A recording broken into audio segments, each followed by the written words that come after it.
Өткен ғасырлар үніне құлақ түрсек, біздің ата-бабаларымыз ағаштан, мүйізден, тастан, малдың терісінен және де саз балшықтан үн шығаруға болатынын біліп, музыкалық аспаптар жасаған. Ендеше бүгін біз саз сырнайдың шығу тарихымен танысайық.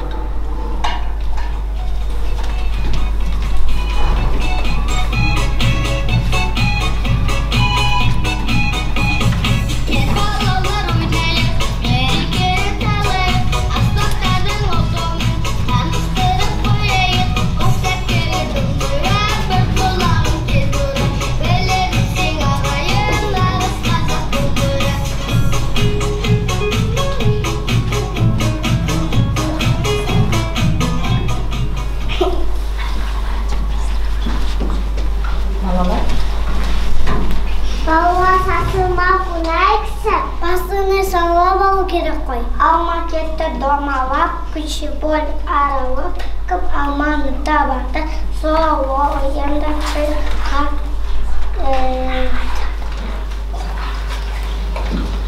Адыл ашын басы болсын. Bir degенім бейсік, екі дегенім келім, үш дегенім өмір, төрт дегенім төзім, бес дегенім бақыт. 6 дегенім ақыл, 7 дегенім жалау, 8 дегенім сөзім, 9 дегенім тоқтау, 10 дегенім отан. Балалар, мен сіздерді іздеуге шықтым. Аша, мен сені таптым шыққайын. Ой, не, ашып көрейікші.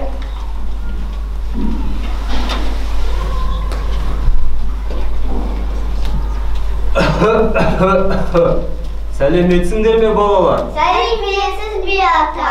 Мен тарихи жәдігер, отырардың топырағынан күйдіріліп жасалған нағыз қас шебердің қолынан шыққанмын. Сендер қорқпаңдар қарақтарым. Сіз сиқырлы құмырасыз да? Жоға, қайдағы сиқырлы, жай әшейін көне құмырамын. Олай болса, сіз сынайдың білетін боласыз. Әрине білемін, тыңдаңдар қарақтарым. Ертеде, баяғы бір заманда Асан деген бала болыпты. Ол күнде өзінің ауылының қойларын бағады екен. Сөйтіп жүріп күн көріпті. Бір күні қойды өзен жағасына жаяды. Сол күні күн өте ыстық болады. Асан қатты шөлдеп, торсығына құйып алып шыққан суын ішеді. Бір кезде қолынан торсығы түсіп кетеді де, суы жерге төгіледі. Ол жердің топырағы сазды екен. Асан жерге отыра қалып, су араласқан сазды қолмен ұстап уқалап, ұзақ уақыт отырады. Қолы талған соң, оны тастың үстіне қойып, кептіреді де қалтасына салады. Сөйтіп отырғанда, қойды ауылға апаратын уақыт болады. Асқар, сәлем! Сәлем! Асан, мынау не? Өзі қазір жұмыртқасын ұқсайды екен. Өзім де білмеймін. Бағана қой бағып жүріп, осындай сопақсан нәрсе жасап көріп, тым осындай боп шықты. Кәне маған Асқар көмектесші, мен бұдан ерекше аспап жасағым кеп отыр. Онда оны отқа қыздырайық. Әкемден көргендерім бақ. Ол кейбір аспаптарды отқа қыздырып мықты болады. Кеттік. Сөйтіп Асан мен Асқар сазды отқа қыздырады. Қыздырып болған соң әр жерінен тесіктер жасайды. Ол әдемірек болу үшін жиектеріне ою салады. Екеуі түні бойы еңбектеніп, таң ата үйіне қайтады. Таңертең Асқар ұйқыдан тұрып қараса, Асан балшықтан жасалған әдемі аспапты үрлеп тартып отыр екен. Әр үрлеген сайын әсем әуендер шығады. Сөйтіп оны барлық ауыл адамдары көріп таңданады. Өз жасаған туындысына Асан саздан туған саз сырнай деген атау береді. Себебі саздан жасалғандықтан. Осылайша саз сырнай дүниеге келген екен. Міне қарақтарым, барып тарихы осы. Сендер де біліп жүріңдер, жарай ма? Ендеше сау болыңдар. Sağ болыңыз.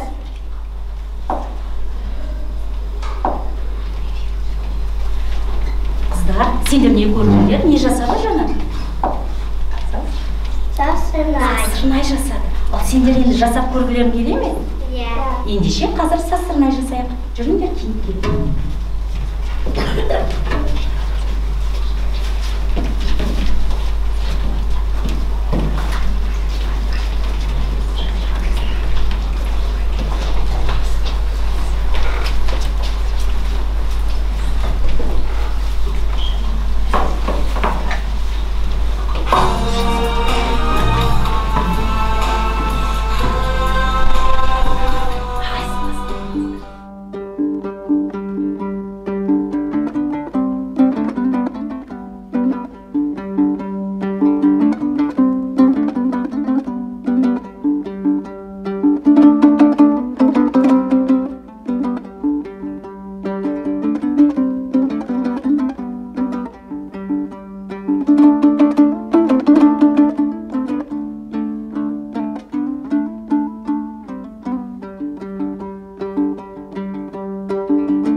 Неден жасайды екен?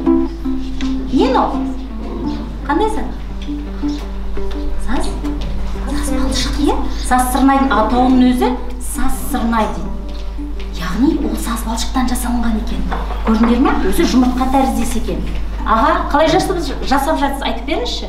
Бұл сасырнай деген өнер туындысы ғой, бір жағынан шеберлер жасайтын. Негізі бұны атам заманнан қазақ осыны пайдаланған. Көбінесе мынау адам көңілін көтеру үшін бір мезгіл жаңағы сасырнай тартып, қой бағып, және де бақсылар кәдімгі өздерінің кәсіби жұмыстарына пайдаланған дейді. Одан кейін бұл енді Қазақстанда дами бастағаны соңғы кездері 60-шы жылдары Болат Сарыбаев деген ағамыз сасырнайдың ұқсас отырған түбінен осындай саздан құрал тауып, соны дамытып, дыбысын шығарып бізге ұсынды. Енді біздің міндетіміз өскелең жас балаларға осыны үйрету. Өнер жалғастығы дейді. Сондықтан да қазір біздің жасап жатқанымыз сасырнайдың өзі көп түрді болады. 40 шақты түрі бар. Мынау балаларға арналған оңай түрі. Сықырғыш сасырнай дейді. Акарина сасырнай дейді. Бұның ешқандай айырмашылығы жоқ. Негізгі оригинальный сасырнай мынау. Просто бұған мынандай шүбек жалғап қойғанбыз. Мынадан ойнау қиын. Бұған енді біраз көп дайындық керек.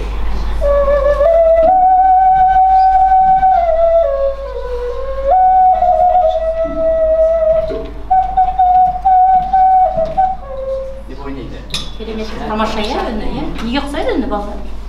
Неге ұқсайды? Жануарлардың дыбысын да салуға болады. Иә, қасқырдың үнін салуға болады. Жалпы бұл саз балшығында баланың қол моторикасының дамуына да өте көп септігін тигізеді. Тамаша. Қазір біз жасағанымыздың міне дыбысын шығардық. Қандай керемет, қандай дыбыс шығарып көрінеді. Қазір мен сіздердің тәрбиелеушілеріңізге дыбыс шығаруын үйреттім. Енді болашақта тәрбиешілер сіздерге осыны сасырнайды жасауды асықпай үйретеді, күнделікті. Сондықтан да сасырнай ойнайсыңдар. Рахмет аға. Сіздің сасырнайларыңыз көтеріп көрсетіңіз. Тамаша.